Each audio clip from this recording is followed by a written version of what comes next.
Okay. Hello, hello. Can you guys hear me okay? Okay. We have a very cheap little $40 amp that we're using, so hopefully you'll be able to hear me okay. Thank you so much for coming out this afternoon this is, our third meeting of Moms on the Left. Moms and Friends on the Left, I should say.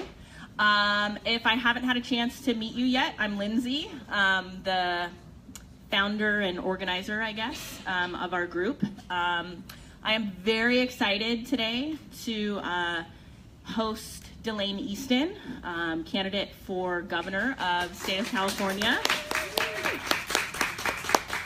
So we're going to be hearing from Delaine, and there's going to be a chance for questions from you.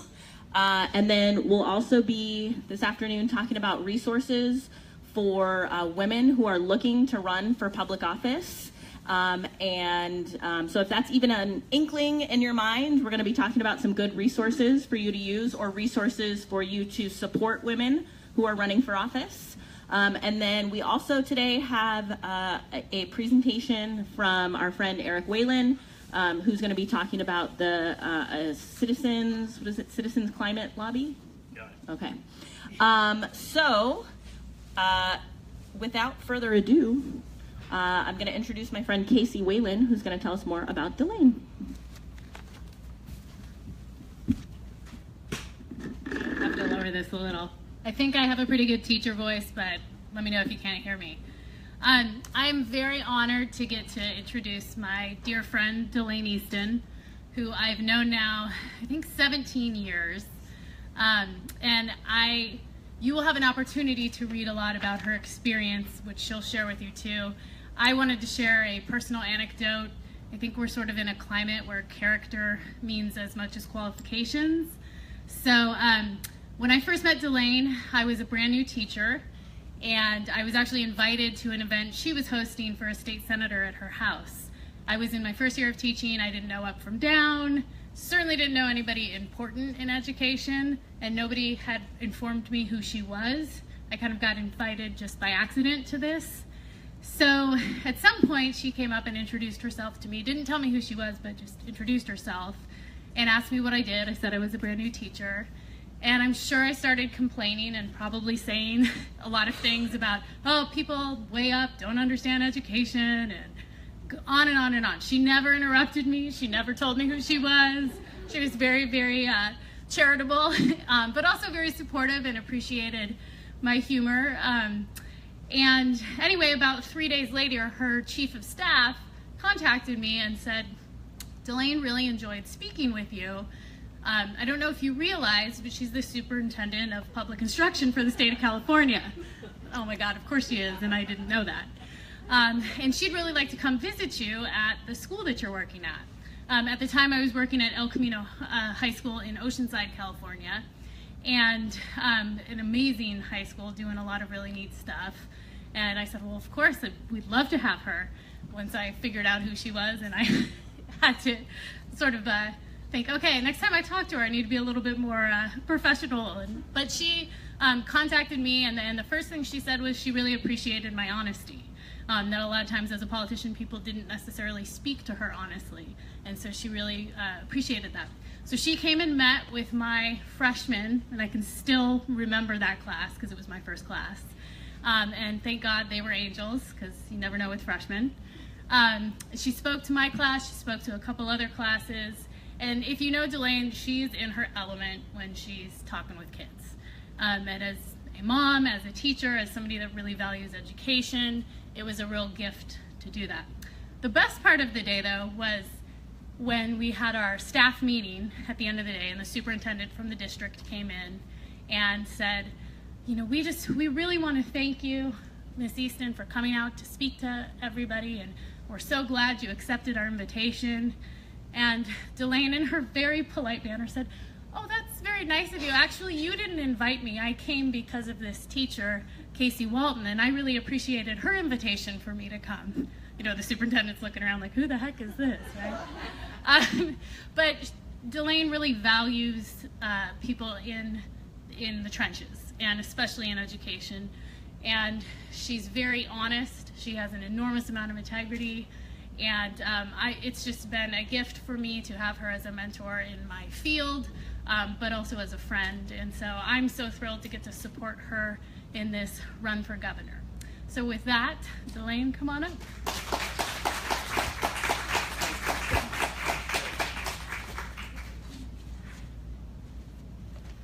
Great. Well, I think we have a few teachers in the audience, and I just want to thank you all who have been educators.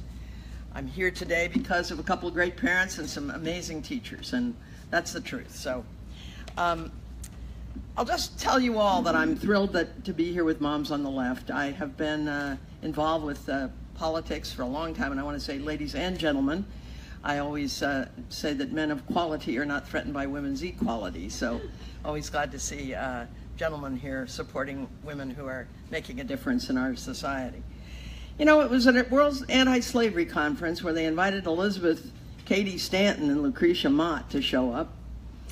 And they showed up and they were told not only that they couldn't speak, but they couldn't sit on the floor with the men. They needed to sit upstairs behind a curtain and not say a word.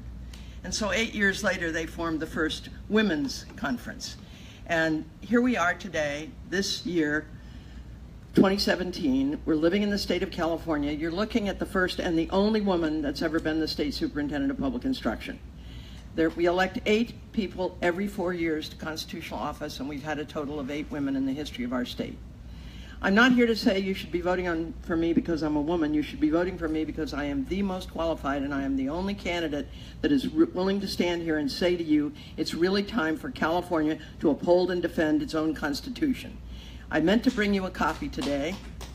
The state Constitution, Article 16, Section 8, says there shall first be set aside from all revenues the money for education of children.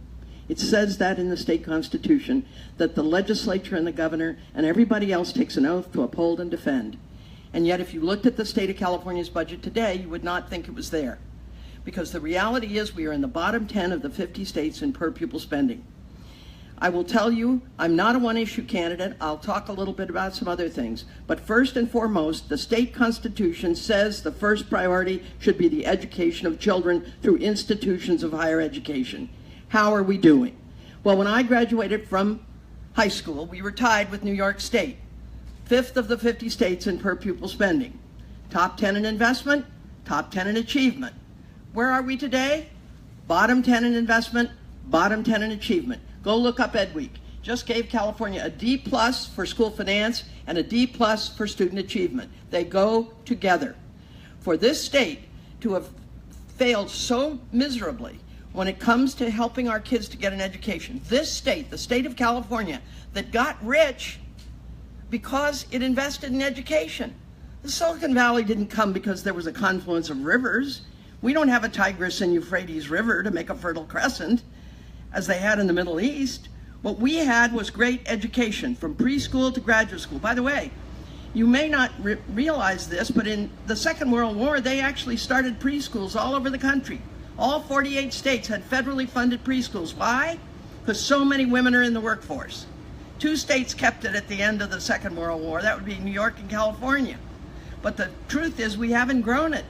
And this afternoon in the state of California, congratulations, you are behind Oklahoma and Georgia in preschool availability. That's wrong, and because now we've got this research.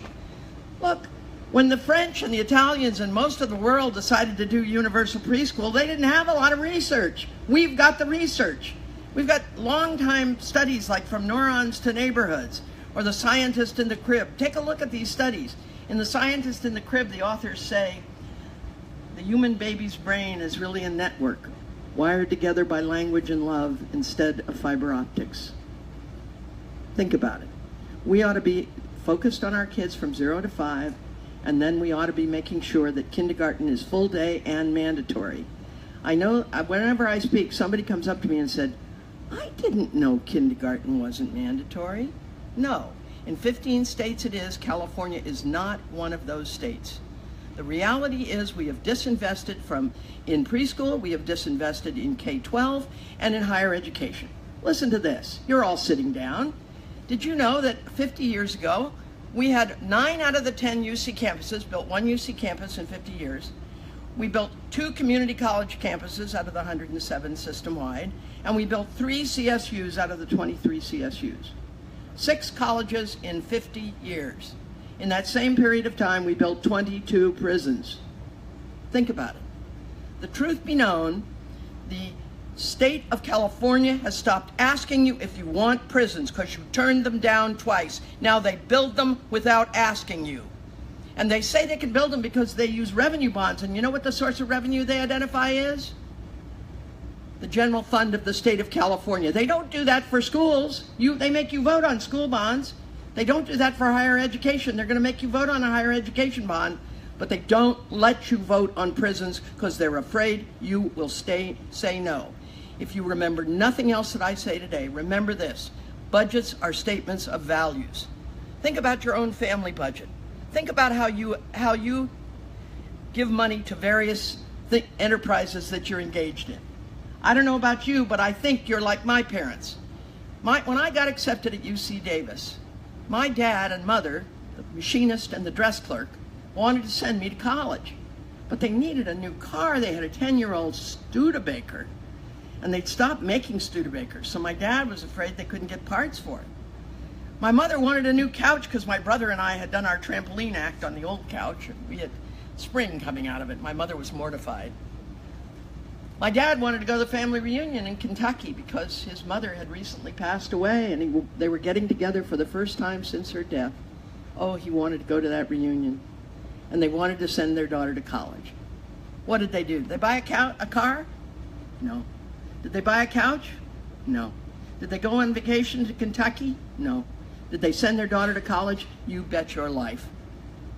And they had to borrow the money. At that time, girls couldn't borrow money until they were 21. Boys could borrow at 18. They put women in the Civil Rights Act and changed that by the time I was 21. But the truth be known, my parents had to borrow the money on 3-year loans at 7.5% interest. By the time I was 21, they were paying twice their house payment on my student loans. Budgets are statements of values. You know, in your own homes, you keep the cuts as far away from the children as you possibly can, because that's who you are. That's why you're on Moms on the Left, because you put your kids first. Well, this state needs to put its kids first, and it's really past due. And we know what happens when we do that. We get the Silicon Valley. We get great opportunities. We get amazing return on investment. And that's one of the problems we've got in Sacramento. Too many people are thinking of everything as an expense and nothing as an investment. You know, in the private sector, you've got to know the difference between expense and investment. Of course, corporations try to keep their expenses down, but they have to know when to invest. We should be investing in education right now and not in prisons. We should be talking about how we fix our infrastructure in this state. For heaven's sakes, look at the Oroville Dam. Well, if you build something 50 plus years ago and you don't maintain it, guess what happens? It gets kind of sketchy. And look at our roads, look at our transportation system. You've been to Europe, you know what it looks like when people know what they're doing. They can actually make things happen there because, in fact, they believe in pay-as-you-go government, and they do take care of their infrastructure. Thank you very much. And we should be doing the same. Think about housing. I recently got a message, a phone call from a teacher in Morgan Hill, California. He said, Delaine, I don't know what to do. Somebody gave me your number and said to call you. I'm desperate. I'm a teacher. I've got 3 kids and a wife. We're living in a 400 square foot apartment. I can never afford to buy a house in the Silicon Valley, and Morgan Hill now is in the Silicon Valley. Somebody said, go and look up in Sacramento area. Maybe you can get a job up there. And I got a job teaching in Sacramento, and I'm getting the same money. And my wife and I have been living in this tiny little apartment so we could save money. And so we put some money aside, and we were able to make a deposit on a house. We're buying a house, and I came home and put in my resignation to Morgan Hill School District, and they said, you can't resign. It's June. You had to notify us in March you wanted to resign. We can't be looking for a replacement teacher now. So he and I talked for a while, and I told him who to call and what to say, and I said use the phrase indentured servitude is illegal a lot. And Morgan Hill finally said they would let him go, but shh, don't tell anybody. So he's been telling everybody he can that you're entitled to move if you want. The truth be known, though, I'm just here to tell you, We have to build affordable housing in places for our teachers, for our police officers, for our firefighters, for our secretaries, for all sorts of electricians and machinists and sales clerks. At the end of the day, we've also got to, in addition to education and infrastructure and affordable housing, we have got to fight to protect and preserve our wonderful environment. And you know this, and I know this. The reality is that the air in Los Angeles is cleaner today than it was 50 years ago. But it wasn't easy to do that.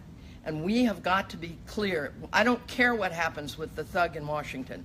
We have got to be clear here in California that we are going to stand up for the health and safety of our children by defending our environment. I want to give some time for questions, but I just want to say to everybody here,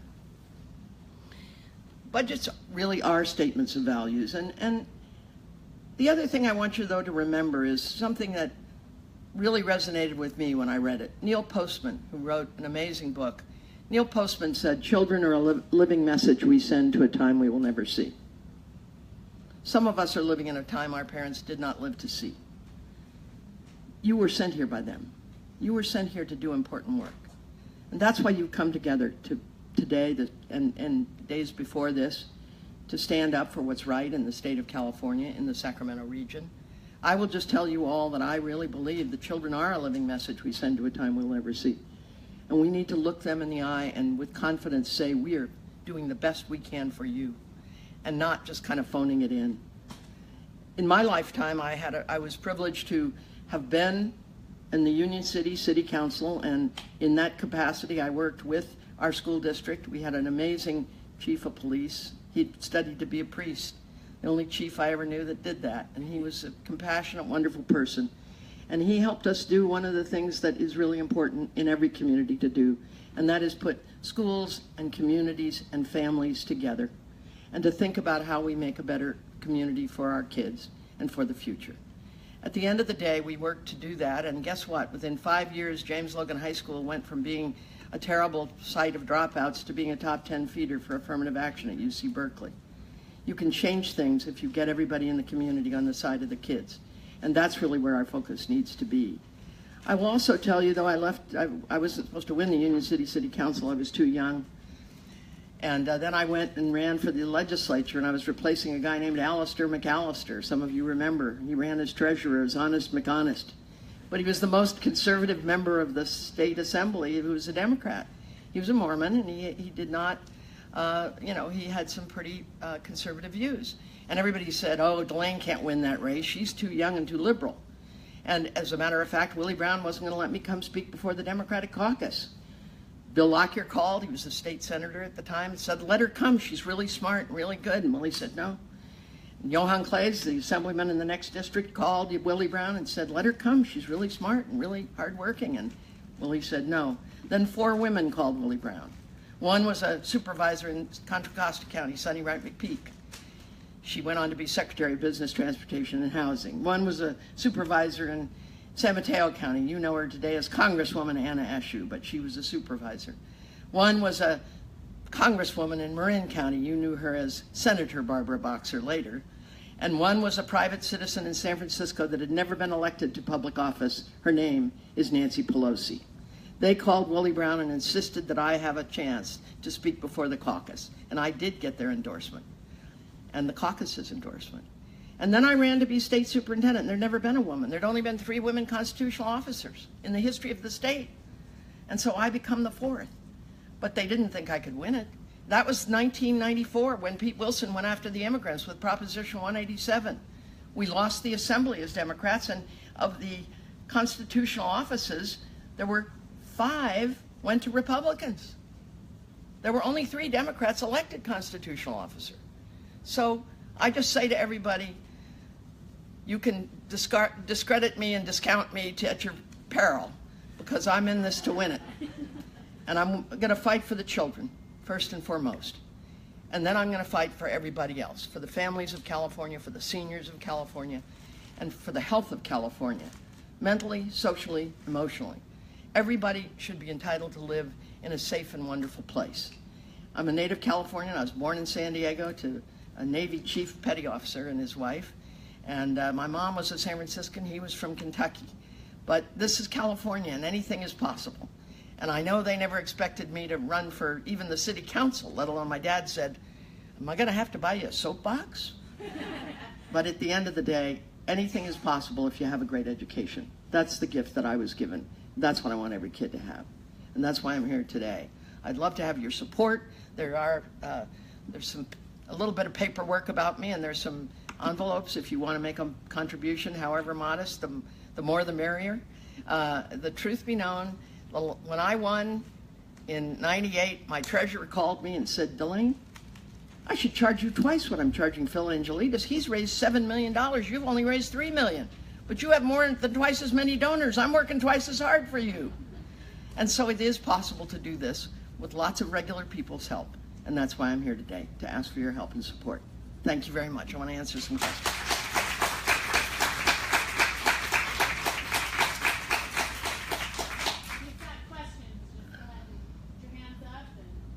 By the way, yeah, go ahead. I agree with you about education. I'm concerned, and I hope that you feel better about this, that the electorate, they not be interested, they're not about education in this day and age. I mean, I think there are a lot of people who do care and realize how important it is, but I think there's a lot of people, they don't have kids, or they're more interested in their stuff, and how do you, am I right about that, and how do you overcome that? Well, I think everybody in this room cares about education, don't you? Is there anybody who doesn't? I hope not. But the truth is, I really do believe, first, for my whole career, I have fought to elect more women. Just for the record, when I went to the legislature, there had been a total of 32 women that had served in the legislature, and I was elected 75 years after women got the vote in California. Total of 32. Isn't that shocking? So I'm here today to say one of the problems that we've got is we need to elect more women generally to city councils, to school boards, to state legislature, as well as to our executive offices. And second, I think if you do have more women that do speak up and speak the truth, more people will be interested. Look at California. I mean, we had a huge margin of victory for Hillary Clinton here in this state. And the reality is that I think many people in this state get that education is the most important thing we do as a state. I wasn't blessed to have children. I wanted children. I spent a fortune trying to get pregnant. I never could have kids. But the bottom line is I still fight for them every day of my life. And because that's who we are, that's how we got here. And that is, you know, when you read, if you actually do the history of the United States, years ago I debated Lamar Alexander, who said, you know, there's no federal role in education. It's not in the Constitution. Read the preamble to the Constitution. Remember what it says? We're going to secure these blessings of liberty for ourselves and our posterity. Our posterity is the only special interest important enough to be mentioned in the Constitution. Read what Adams wrote. Adams was the founder of one of the first two political parties. Adams wrote, laws for the education of children are so important that no expense for that purpose should be thought extravagant. And the guy that founded the other political party, a guy named Jefferson, he believed that we should amend the Constitution. An amendment to the Constitution should here come on behalf of education. Here was a guy that was a states' rights guy, but he believed that we should amend the Constitution to speak to education. If you go back in the history of this country, think about how we got here. Lincoln in 1862, he does an amazing thing. He signs the Morrill Act. The Morrill Act, what is that? The Morrill Act is an act that Buchanan had vetoed, and he didn't have a civil war. Lincoln in 1862, in the darkest days of the Civil War, signs this bill that says he dreams that every state will have a land-grant college so that the agricultural classes and the working classes will get to go to college. How did he do? Yeah, well, he didn't live to see any of it.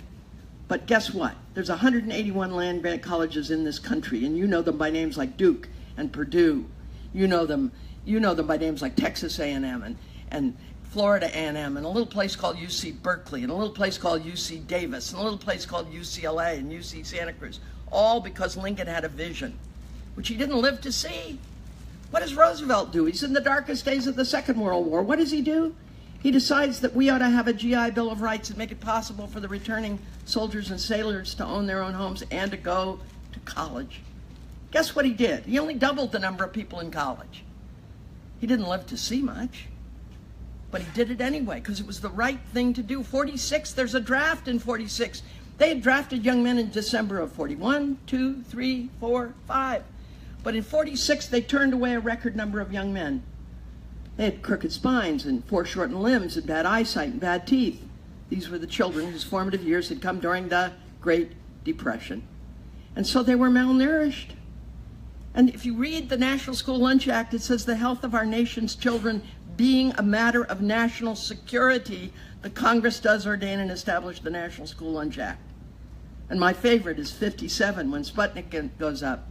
Dwight David Eisenhower, the former general of the Army. Dwight David Eisenhower, the now president of the United States, a Republican president. He doesn't say we've got a space race on top of a Cold War, we can't be thinking about education. No. He signs the biggest college student loan act in history. It's called the National Defense Education Act. Eisenhower, who in 53 said, every bomb that is made, every rocket launched, every missile fired signifies in the final sense a theft from those who are hungry and are not fed, those who are cold and are not clothed. This world in arms isn't spending money alone. It is spending the sweat of its laborers, the genius of its scientists, and the hopes of its children. We need to speak to all of the people of this state about why everybody's child is important. Some years ago, I debated Milton Friedman. The voucher was on the ballot. You remember this? Milton Friedman and I are down in the Silicon Valley, and somebody in the audience said, I want the voucher because I can't worry about other people's children. I'm just worried about my children. I said, oh, you don't fly? He says, I fly all the time. I said, do you fly with your family? He says, yeah, I do, in fact. I said, well, remember, next time you get on that plane, somebody else's child is the pilot. Somebody else's child is the machinist who machines the parts in that wing assembly when it lifts up so perfectly and you land safely. And somebody else's child is in the air traffic control tower, seeing you and your family safely home. This country runs on other people's children. Other questions? I'm a teacher too, and I Thank you. believe I started teaching around the time you were running for superintendent, I think. But I had a question that's sort of related to teaching. I think we can all agree that in the last week, healthcare has been on our minds a lot.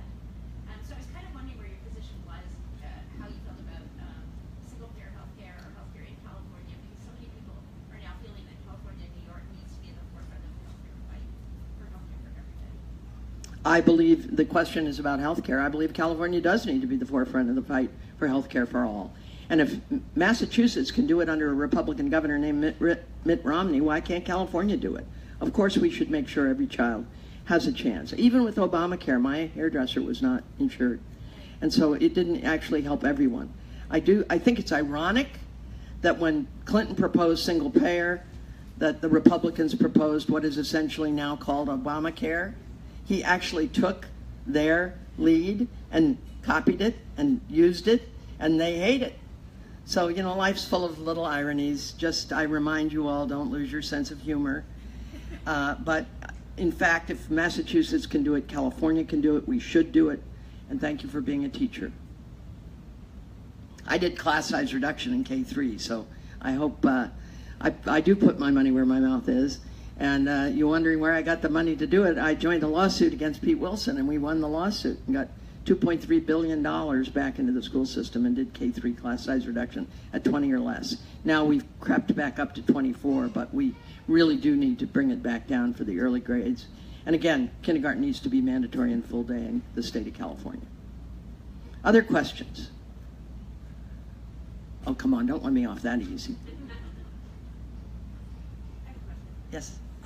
Delaine, I'm wondering if you can talk a little bit about advice you have for women who are looking to get more active in the political sphere, whether it's actually running for office or political organizing. I think we're all here because we're desperate to take action. And so from your long time in public office, what tips do you have for us? Well, first, we need you, so I hope you'll decide to get active because, in fact, that's part of our problem, is that not enough real people are rolling up their sleeves to do this work. I was a women's studies coordinator back in the late 70s when I was teaching at the community college. Then I became a founding member of the National Women's Political Caucus, ran myself for city council at a time when we had very few women elected in the state of California, and subsequently, as I said, there'd only been 32 women in the legislature before I got there, 31 actually. In fact, I once did a workshop called Women See How They Run, and we invited Leona Eglin to speak at De Anza College in Cupertino where I was teaching. It was a Saturday workshop, and she got up and was talking, and somebody raised the hand and said, "Is there a women's caucus in the legislature the way there is in the Congress?" She thought for a minute and said, "Well, if we called ourselves a caucus, we would meet in a phone booth." We're both happy that a third woman has just been elected to the legislature. So first, we need you. We need you as candidates. We need you as campaign managers. We need you as campaign support. One of the best things, I was chair of Close the Gap. Our goal last year, because we had a lot of women retiring, and Close the Gap was a Democratic women's organization. Frankly, we added one more Democratic woman, but we lost several Republican women, so the number of women actually has gone down in the legislature. It's 21.7%, which isn't very good. The bigger the state, the bigger the districts, the harder it is for women. The bigger the city, the harder it is for women. So there's only one mayor of a large city in the 10 cities of California, and that's Libby Schaaf in Oakland. All the other 9 big city mayors are men. And so we need women to get training, and that might be through Emerge, a fabulous organization that the Democratic Party runs. You don't necessarily have to run yourself, but of the women something like several hundred women have taken the training. Of the ones who have taken the training, something like half of them have run for office. Over 70% have won. And so there are things you can learn and should learn about organizing.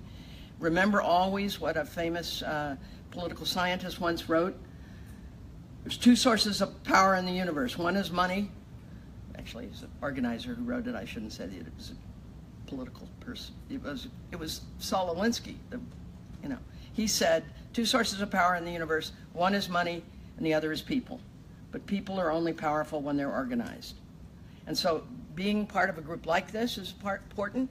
Taking training like the Emerge training is important, but also being nimble and understanding that, that wonderful, sad line from the Holocaust. They came for this group and I said nothing, and then they came for that group and I said nothing, and they came for this other group and I said nothing, and then they came for me and there was no one left to say anything.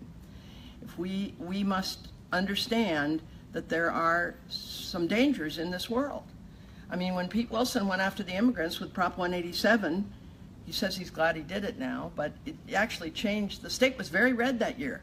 Lost the assembly, lost 5 of the 8 constitutional offices, but it actually changed the state blue over time because so many Latinos realized that, that the Republican Party was not for them, and that it had been about a 50-50 registration, and it all of a sudden became much more Democratic and much less Republican. So I just think we have to, though, demand that the leadership of our own party step up and do the right things. Because, all that is necessary for evil to prevail is for good people to do nothing. We've got some Democrats that are past the graveyard, whistling, not really stepping up and saying it's unacceptable that kindergarten isn't mandatory in the state, not stepping up and saying that, I voted for unpaid maternity leave, but California and most of America's the only country on earth that has unpaid maternity leave. I shouldn't say the only one. There's 4 countries that don't have it. It's the United States, Swaziland, Papua New Guinea, and Lesotho.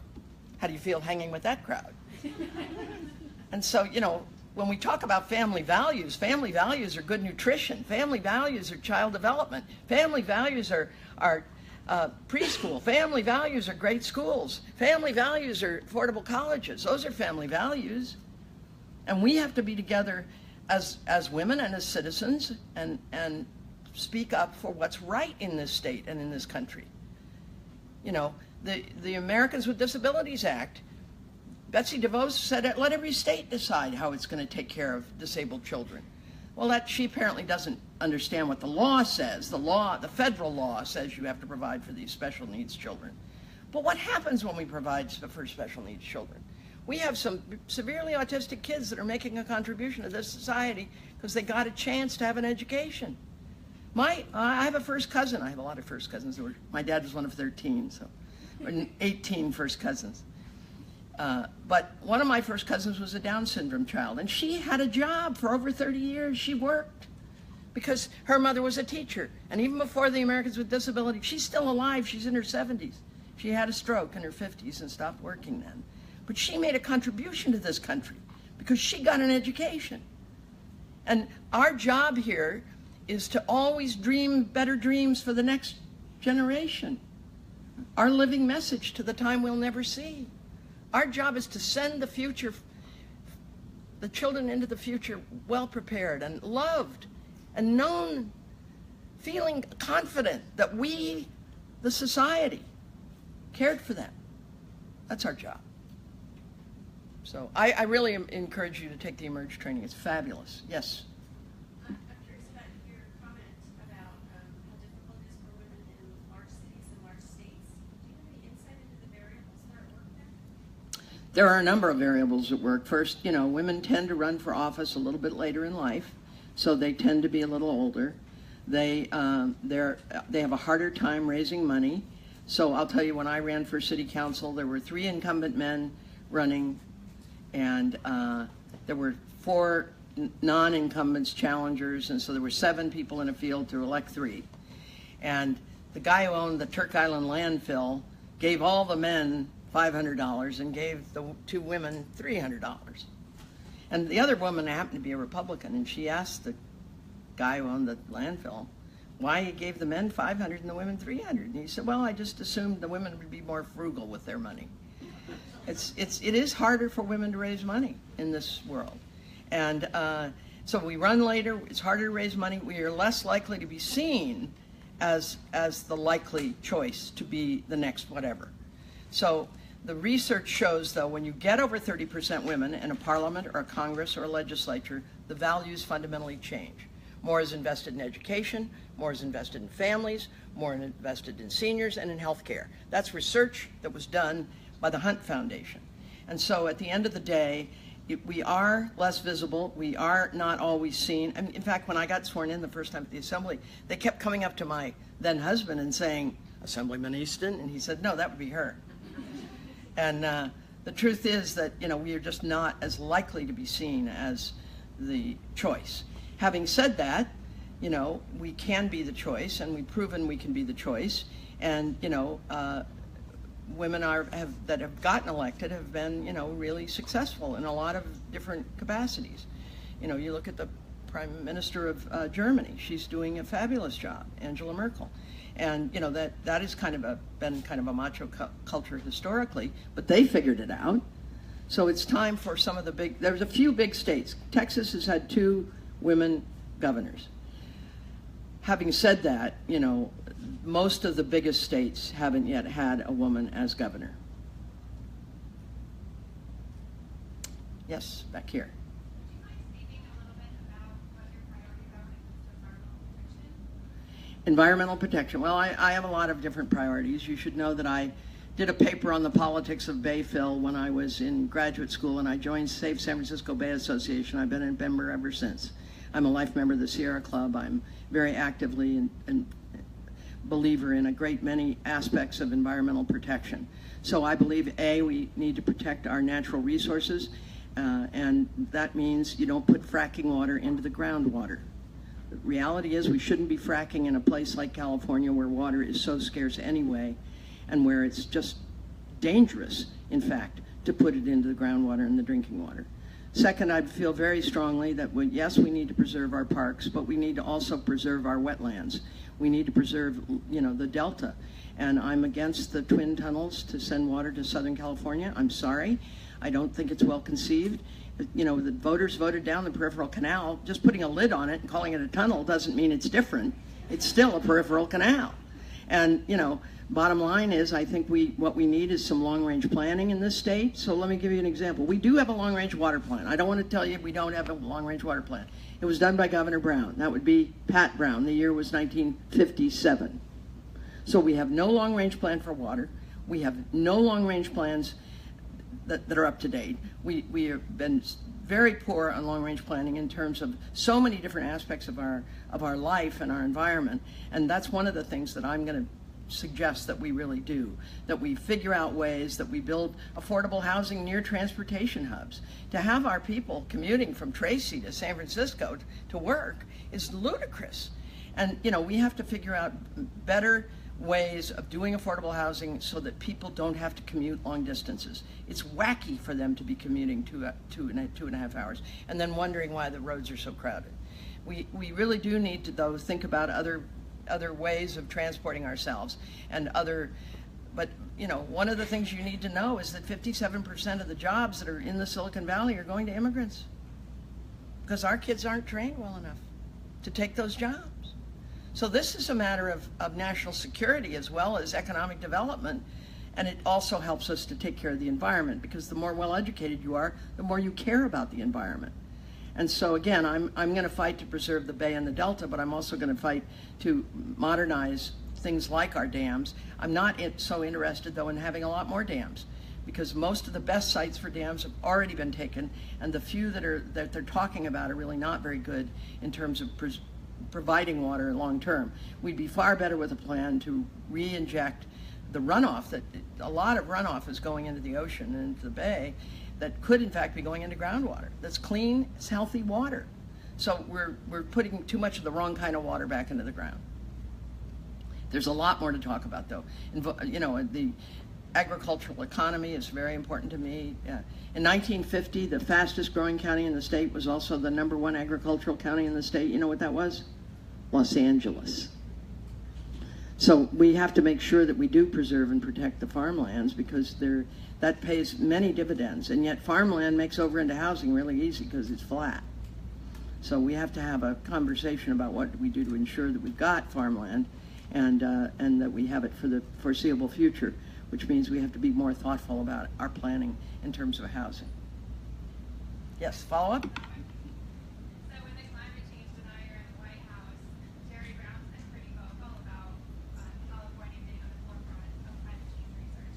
Is that something you would continue to do? Absolutely. I mean, my whole life, I've received a lot of environmental endorsements in my various races. My whole life has been about supporting the environment, and I just feel very strongly that the worst thing that you can do in this world is to not stand up to a thug. And my dad always taught us that speak the truth even if your voice shakes, as Madeline Kunin says.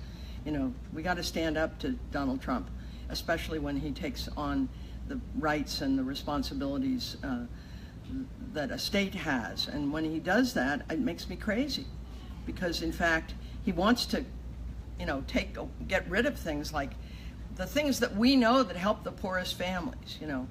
That little baby in your arms is going through its steepest development in its whole life right now.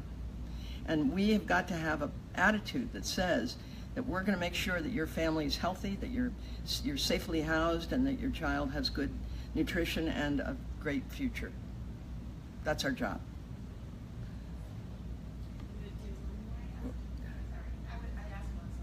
Anybody else? Yeah, right over here. What is your position on what I call the choo-choo train? When's the what? Your position on what I call the choo-choo train? The high-speed rail. It's like buying the new car instead of sending your kid to college. If we can't afford to educate our kids, I would ask the people of California, if you really want this high-speed rail, then let's, put a 5-cent tax on gas or something. Let's pay for it up front. But when you borrow money, you see what's been wrong in California. For many years, they didn't borrow money. They raised taxes to pay for things. When you borrow money to do things like high-speed rail, think of the state budget as a pie. Half of the pie goes to K through higher ed. So, by the way, 18% of the pie used to go to higher ed, 3% went to prisons. Now higher ed is down to 12% and prisons are up to 9%. Anybody here think that's a good plan? I sure don't. But when you think of the budget of the state as a pie, when you borrow and borrow and borrow, the pie isn't getting bigger, but you're cutting bigger and bigger slices out to pay the interest. It's like buying a car on your credit card. I hope nobody's ever done that. Seriously, it costs you a lot more if you buy things on time. So if the people of California really want a high-speed rail, let's identify a revenue source and pay for it. But ask them to do that. We make them do it for schools. Why don't we ask them to pay for the train? And I don't know what the voters will say. They might even say they want to do it. It'll put a bunch of people to work. But don't do it by stealing money from schools. That's my attitude. All right. Thank you all so much. Here's an information sheet. Little envelope. More information if you would like. Thank you, my dear. All right. Thank you so much, Delaine, for joining us today. It was wonderful to hear from you, very inspiring. And kind of continuing on this note, I wanted, did everyone get a chance to grab the agenda? Did everyone grab the agenda? If you look on the back of the agenda, I'm not going to take too long going over this, but I did want to highlight some of these organizations that support women running for office. I'm going to put you on the spot. Is there anyone here that's interested in potentially running for public office? Mia? Okay. Okay. We'll talk more about that later. But, so I just want to really quickly highlight kind of one neat thing about each of these four organizations that are on this list. Emerge, Delaine spoke about. Emerge is part of a bigger national organization, and then they have statewide programs in not every state, but there's a pretty big program here in California. An aside, Kimberly Ellis, who was in charge of Emerge California, is going to be Skyping into our April meeting, if you're able to make it to our April meeting. That's April 29th. It's a Saturday morning. Emerge runs programs for women that are interested in running for office from December through April. I believe they have 5 weekend programs. Their 2017 program has already started, but you can look into their 2018 program. Emily's List, has everyone heard of Emily's List? Emily's List is a really great organization. They specifically support pro-choice Democratic women to run for office. And all 4 of the new women Democratic senators that were elected in 2016 were all endorsed by Emily's List. So Emily's List is a pretty impressive organization. They also have local programs you can learn more about. I want to talk to you about Running Start, because Running Start is a great organization if you specifically are not interested in running for office, but you're interested in encouraging other young women to run for office. Running Start has a program where you can actually sign up to mentor young women that are interested in politics or interested in getting involved in public office.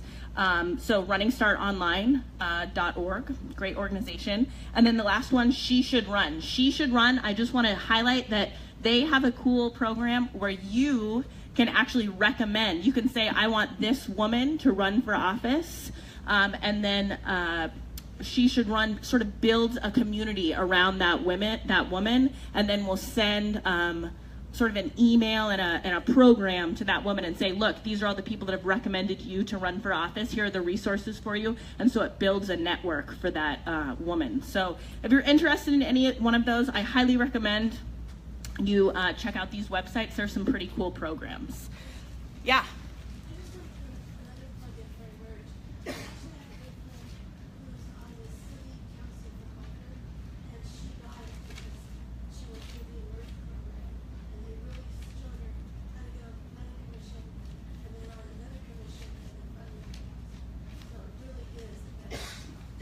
Yeah, and I think the cool thing about all of these programs is that for anyone, man or woman, it's sometimes I think the thought of running for office, whether it's city council or school board or whatever it is, can seem very overwhelming.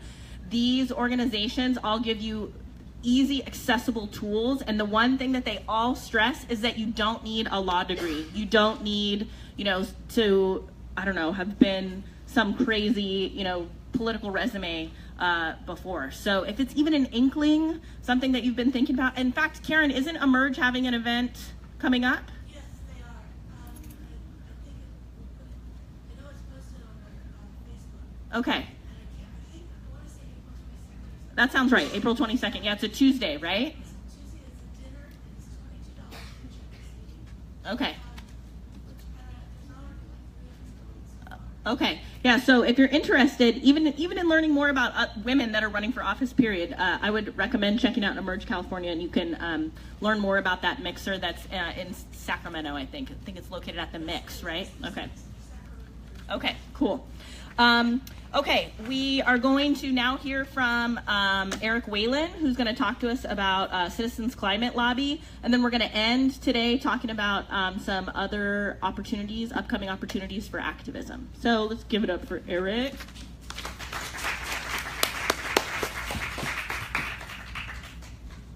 Sorry, we're multitasking here. We're missing Buggy. First off, I just want to say thank you. This is an incredible opportunity to be standing in front of you guys today. Such a good group. You guys have done some good things, very engaged. And, you know, again, this is my first go at in terms of speaking in front of a group regarding the organization that I represent. And, you know, having the opportunity to speak in front of you guys is fantastic, and I appreciate it. So as Lindsay said, my name is Eric Whalen. I'm with a group called Citizens Climate Lobby.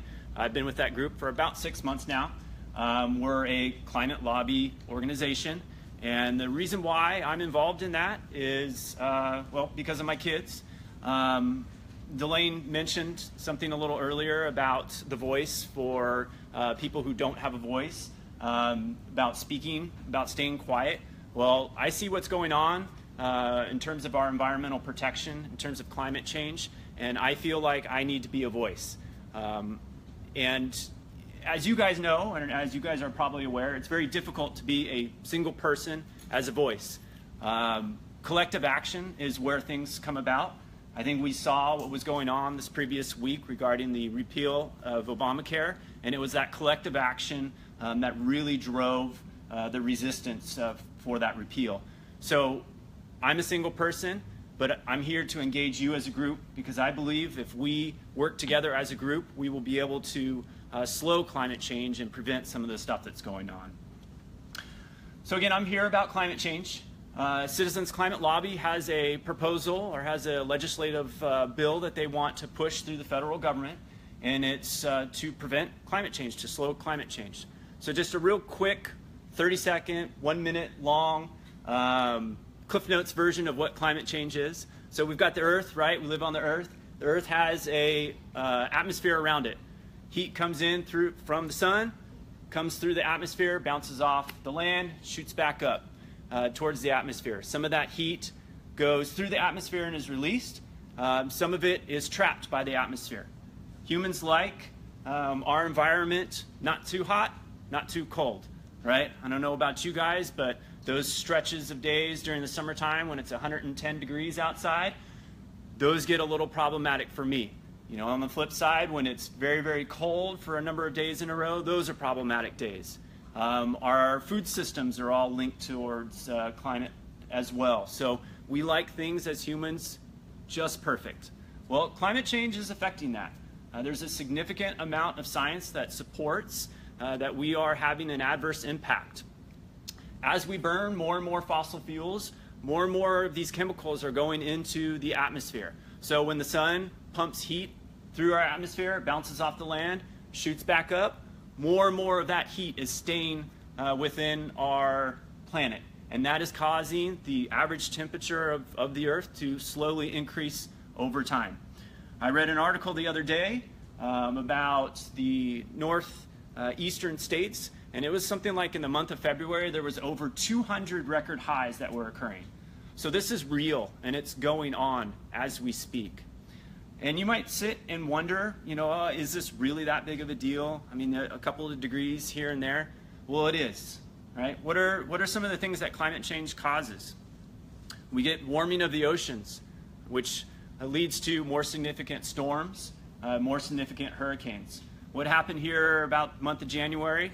Oroville, we had what was called an atmospheric river. So storms in the Pacific line up, and they come one by one by one by one, and it just keeps raining and raining and raining.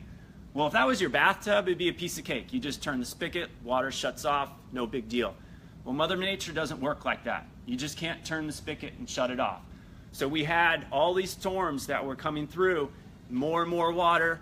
We have aged infrastructure up in Oroville. Well, if that dam would have broken, we would have had about 30 hours to pack our stuff in downtown Sacramento and get out of Dodge, right? So warmer oceans are going to cause more significant storms, which could lead to flooding. We've got sea level rise, right? As our global temperature increases, we're melting polar ice caps.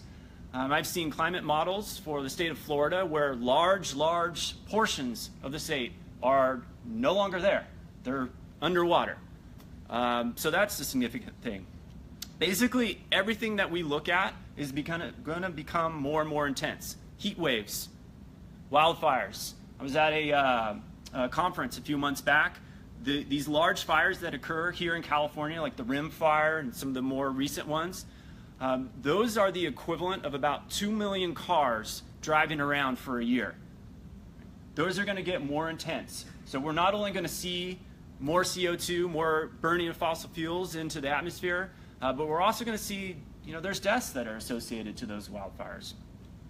The flip side, or related to that, droughts. We're going to have more significant droughts that occur. And that's going to lead to food security issues, right? What I was talking about, how humans like things just perfect, well, so do plants. Food that we grow here in California, the food that's grown throughout the world, really. Food security issues are going to become, they're already problematic, they're going to become more problematic. Water shortages, flooding. California, we've got crosshairs on our back, right? When you look at just Sacramento in general, other than New Orleans, Sacramento is probably the most flooding-prone risk city in the United States. So it's real. It's there, it exists, and it's going to affect us, or it's affecting us right now. And as I mentioned, Citizen Climate Lobby has a solution. We have an idea, right? And maybe you're sitting there thinking to yourself, I'm not so sure about the science, and that's completely okay. It's fine. But I would ask you, how do you feel about clean air? How do you feel about clean water? What about that word that everybody talks about, the economy, right? What if I said if we invested in clean energy, we would have significant job growth? Would that be important? See some people nodding their heads. Well, our solution, Citizens Climate Lobby, really drives that clean energy. And maybe you're still skeptical of this. Maybe you still are thinking, I'm not so sure about that. Who experiences stress in their life? Right? A lot of people, right? How do we cope with stress? Some of us, maybe we go to the movies, maybe we get massages. I've got 2 kids. We've got a wine closet, right? Yeah, in our bathroom, which is a great place for a wine closet. So Citizen Climate Lobby, our solution to climate change, with very small adjustments in your lifestyle, could potentially put more money in your pocket, right? Give you more discretionary income. So I just wanted to talk real briefly about what Citizens Climate Lobby is before I give you this massive veil of our solution. Keep you guys on the edge of your seat. We are a bipartisan lobbying group. We're an international organization. We've got a couple of chapters in Africa, a couple of chapters in Asia as well, but we're primarily in the United States. We were started about 8 to 10 years ago by a group of individuals down in San Diego who were really concerned about what was going on in the environment. Our goal is to have a chapter in every congressional district in the United States. We've got 2 chapters here locally. Sacramento is probably the most dominant one. We also have one up in Placer County. As I mentioned, we are a lobbying organization. Here in Sacramento, we have monthly meetings. They're about 2 hours long. The first hour or so, we participate in a national level call. They have a number of speakers that come on. We have climate scientists. We had someone from the Audubon Society a couple of months ago. Political analysts come on and talk about the political climate. So they're across the spectrum. We do outreach. So we do talks like this. I'm giving you just the real basic talk. I'm not a scientist by any stretch of the imagination. We've got a guy who's a blogger for The Guardian, who's very much, I think he's an astrophysicist, and he's very into the science. So we've got that type of lecture that an individual can give, and then you got somebody like me, long hair, guy out here just trying to manage life. We also do some other types of outreach activities. We do these things called tabling. Earth Day's coming up here at the end of April. We'll have a table set up there, and we try to engage people like you with our message and really to think about the environment. But ultimately, we are a lobbying organization. So we meet with local, whether it's city, county board of supervisors, state level representatives, senators, and then federal level senators and representatives. I'm actually the liaison for County Board of Supervisors, District 4, which is the Folsom area, Sue Frost. I met with her about 2 weeks ago regarding climate change issues and regarding our proposal. So what we try to do is gain local level support for our proposal, and then that moves up the chain until eventually we have federal level support. So let's talk about this big idea, right? So what our proposal is called the carbon fee and dividend. We would like to put a federal level price on carbon at the source. It starts at about $15 per ton, and it incrementally is raised per year by $10 until we meet certain emission goals in terms of greenhouse gases. 100% of those fees are returned to you as the consumer, because as you can imagine, the fossil fuel companies are not going to eat that cost, right? So we're going to collect that money and we're going to return that to you as the consumer. The third part about the carbon fee and dividend is we also do what we call a border fee, a border tax. If we here in the United States are implementing this carbon fee and dividend, the easiest thing for you to do as a consumer when you see those price increases with your goods and services, you're going to buy things that are made internationally. And that's not fair, right? It's not fair for other countries to bring their goods and services in at a cheaper rate. So we would look at doing a border tax or border fee. And that's not only going to make things fair across the board, but it's going to promote a carbon fee and dividend in other countries as well. As I mentioned, this is bipartisan. It's actually a very middle ground proposal. It's Republican and Democrat. It's very small government, no new regulations. Recently, I'm not sure if you saw, but a group of Republicans brought a very similar proposal to the Trump administration. There's been some chatter about it. I'm not saying that we think, but a lot of the deregulation of the EPA, perhaps the implementation of the carbon fee and dividend would combat some of that stuff because it would drive down the burning of fossil fuels. So probably the best example of carbon fee and dividend I can give you, which I'm sure if there's any CCL people, I'd probably get kicked in the shins while I explain this, but say hypothetically, you're driving around and your gas bill, just gasoline in general, is, let's just say it's $100 a month, right? We implement at the federal level a carbon fee and dividend, and maybe your gas bill goes to $125 a month. You're still driving around, everything is normal, you just see this increase in terms of your gas bill. Well, that $25 carbon fee and dividend, that is going to offset the increase in fuel costs, right? So now instead of your fuel being $125, you're going to get a $25 rebate check on a monthly basis, quarterly basis, however it's implemented.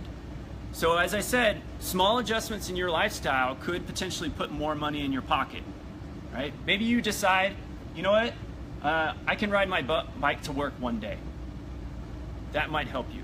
You know, what if I bunched my errands and I only left my house, not left my house, but I ran all my errands in one shot, driving a little bit less. You drive, a Sequoia or a truck or a large SUV, and maybe you don't need that, professionally speaking. Maybe you can look at buying a hybrid. So all of a sudden, your monthly gas bill, which is at $125 a month, that incrementally goes down, right? Maybe you can get that to $115 a month. Maybe you can get that to $100 a month. You're still going to get that $25 rebate check. When you take a look at that and you apply that to the energy sector as a whole, right? Maybe you're looking at solar. You know, all these different things that, are related to fossil fuels, you're just pushing that cost down. You're driving your energy cost down, and that's going to put more and more money into your pocket as a consumer. I have some information that's back here on this back table regarding the carbon fee and dividend. It's a difficult concept to grasp, and it's not perfect. there's a lot of holes in it, but it's like anything. It's a potential solution. We think that it's going to make the most significant impact in terms of preventing climate change and solving some of our issues. So how can you help me, right? Our organization is a lobbying group, right? We come out to groups like this and we try to get endorsements. So, ultimately I would love to get an endorsement from the group, but that's not what I'm here for. I'm here to engage with you, have the conversation. I feel like the more and more we talk about this, the more and more it's in the forefront of our minds as opposed to it being in the back of our minds. The reality is, I take somebody like myself, and I have the means to adapt to climate change. Whether it's increased food prices, I can move out of the floodplain or not. But there's a significant population of the world who doesn't have the means to adapt, who is not a voice, who doesn't have a voice. So the more that we work together, the more that we engage each other, engage people in our houses, engage our friends, our neighbors about the issue of climate change, I think the more that we can drive this and we can make it a frontline political issue. I would love for you to join our group. There's a mailing list that's email list in the back. We send out a monthly email. It talks about things that we are doing locally. It also provides some information that's going on federally. And lastly, come talk to me afterwards. If you're a part of a group and you want to have one of us come out and chat with you, we'd love to do that. So with that, I just want to say thank you again and keep doing what you're doing. I think it's great.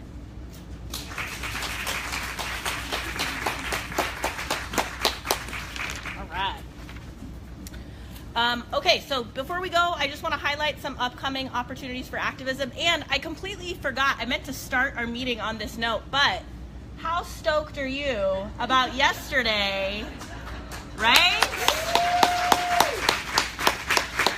So here's the thing.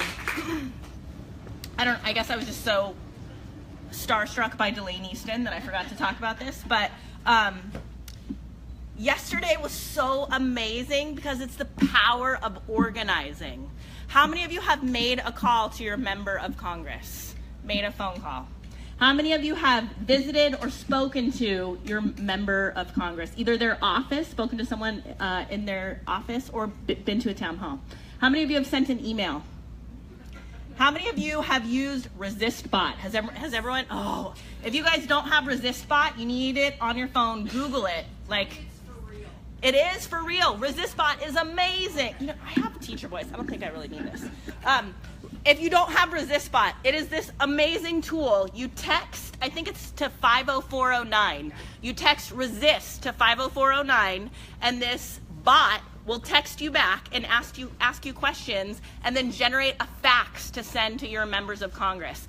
The one drawback I would say with it right now is that it sends one fax to your both senators and your representative. So for example, you can't say, Ami Bera, vote on this, senators vote on this. Is that still the case? So once you reach the meet status, Oh. it Oh. will only allow you to use your local representative. Okay. It will allow you to choose who you want. Perfect. I guess I'm not elite status yet, but. If you want to just, for example, with my member of Congress is Mr. Clinton. Uh-huh. So, I have a very different message for Yes. him than I do For your senators, right. So I can send just to Awesome. Awesome. But then I can't in the same day send Okay. to the senators. Okay. So, Okay. but All right. getting there. Okay. And of course, Perfect. they also ask for donations. Yes. So it's like, is this for real? It is for real. I mean, it's pretty awesome. It's a great tool. It's like, 5 days in a row. Yeah. Yeah. Yeah. That's all it takes. Right. It's just, and they will text you. Yeah, they have Yes. to text them once you're in there. Yes. It's like they texted me again this morning. Yep. What do you want to talk about Yep. today? I think once you text like 3 times or whatever, right, it starts contacting you and saying, hey, it's time to talk to Washington. It's an awesome tool. If you don't have it, get it. But the cool thing about the resounding defeat of the Trump care yesterday was that it really spoke to the power of us in numbers. And kind of going back to what Eric was saying, that as one person you can only do so much, but you know, if you looked at some of the numbers, I follow quite a few members of Congress on Twitter, and the numbers that they were coming out about, I've had X amount of calls in favor of Trump care and 9,000 more calls against, or whatever. It's pretty incredible. So sort of on that note, if you haven't already, I really encourage you to make sure that you're staying in regular contact with Moms on the Left, because we do daily actions. So if you visit our website, every Tuesday, for example, we post a scripted phone call. Every Friday, we post an opportunity for a donation. Either to, a few weeks ago, we highlighted the woman who's running against Jason Chaffetz in Utah, an opportunity to donate to her campaign. So it's important for us as activists to stay organized and stay on the same page, because that's what's going to you know, lead to more amazing successes like what happened yesterday. And also, an aside, another success that I meant to highlight earlier, I don't know if you follow us on Facebook, you might have seen last week we had an editorial published in the Folsom Telegraph. I don't know if you had a chance to see that. We were responding to a letter that the Telegraph printed that said, basically said we were all paid protesters and blah, blah, blah. Didn't love the Constitution, didn't understand policy, which as a 10-year veteran high school social studies teacher just made me want to laugh that I don't know the Constitution and don't love this country. So my friend Jessica, who helps me run the group, wrote a really excellent response to that, and we had that published by the Telegraph. So we got to keep fighting the good fight, man. We got to keep on that, you know, continuing to fight against these, you know, ridiculous ideas that somehow we're paid protesters or ignorant or whatever, don't know what we're talking about, because it's pretty clear that, again, our collective power is pretty impressive. So what can you do to continue to be active? Just really quick, some events tomorrow. We're hosting, the Folsom Sisterhood Project is hosting a picnic at Lou Howard Park. It's a pretty cool opportunity for you to meet other members of, in Folsom in particular, our Muslim community and our immigrant community. So if you're interested, that's at Lou Howard Park. We have on Tuesday the committee hearing for SB 149, which is a state bill that is about presidential tax releases and transparency. That's a really important committee hearing that's happening on Tuesday. If you want more information, email this guy Dan Wall at yahoo.com if you're interested in getting more involved with that. Alicia is hosting next Sunday an event through Knock Every Door. It's canvassing. Alicia, do you want to talk for a minute about? Sure. It's just, I spoke to the last meeting about this too. The organization is called Knock Every Door. It's an organization that is really interested in canvassing, asking discussion questions about not persuasive, just trying to engage people in discussion about the state that we're in. And there's been a lot of political research that shows that people's minds are more open to change once you engage in these kinds of conversations. Because I was telling Zayla, I'm a big fan of Reverend Dr. Barber. Yes. And his whole thing is the moral resistance. It's once you get down to the morality of things, it makes a lot more sense. So, yes, the event will be at my house, and if anyone wants to help me out with it, there's a training that we're going to do before, so we're not going to send you in blind. But if I had a partner to do the role-playing training, that would be a lot less awkward. So if you are interested in helping out, that would be great. Just planning out the meeting. But it's next Sunday at 1 o'clock. Yeah. So you can talk to Alicia, or you can email us here, momsontheleft@gmail.com. to get more information on that. You should know that Senate and House district work period is coming up in April. That's a pretty big recess that they're going to be on, April 10th through the 21st. So expect some visits to our members of Congress's offices in that time. We have the tax march coming up on April 15th. And I know Karen is pretty involved in that. So maybe, Karen, if you want to speak on that really quick, or if people want to talk to you after. You picked up our handout and you look at the last 2 pages. The second to last page is really the tax march mission that it's bipartisan, although it seems to be mostly Democrats that are driving it. And we really want to do that in force with a message that he's got to reduce his taxes. We know that even if he was impeached, but it's still months off, so we still need to keep active along the way. And then there's a flyer, there's also information here on how to sign up to volunteer and how to sign up to join us. And we really, really need a turnout. It's on the day before Easter, Saturday, 11:30, Southside Park, beginning, and then we'll start marching at 12:30. Awesome. Thank you.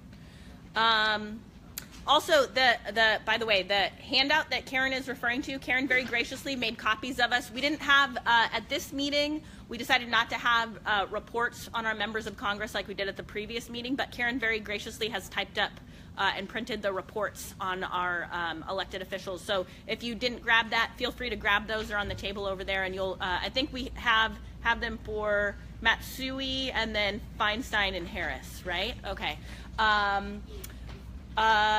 And then the last thing is, like I said, our April meeting, 9:30 at the Rancho Cordova Library on Saturday, April 29th. Like we said, Kimberly Ellis is going to be Skyping into that meeting, so you can hear more from her plans for the California State Democratic Party. Please, please, please stay in contact with us. I have all of our sort of contact info down here. If you're somebody that gets on Facebook sporadically, we have a page now, a public page. So that's kind of good because you don't have to deal with all the sort of drama that comes with 2,400 people in a discussion group. You can just get our daily actions there. And then also we have this Remind group. If you go to remind.com, you can get daily reminders. I'll text you a daily easy action. Call your member of Congress today about this, blah, blah, blah. Casey. I just want to stress one more thing, which I know that there's the day where we talk about donations, which is Fridays. But as a government teacher, money drives races. We have midterms coming up very quickly, and I really encourage you not to be dissuaded if it's only $10 you can give. If you feel like you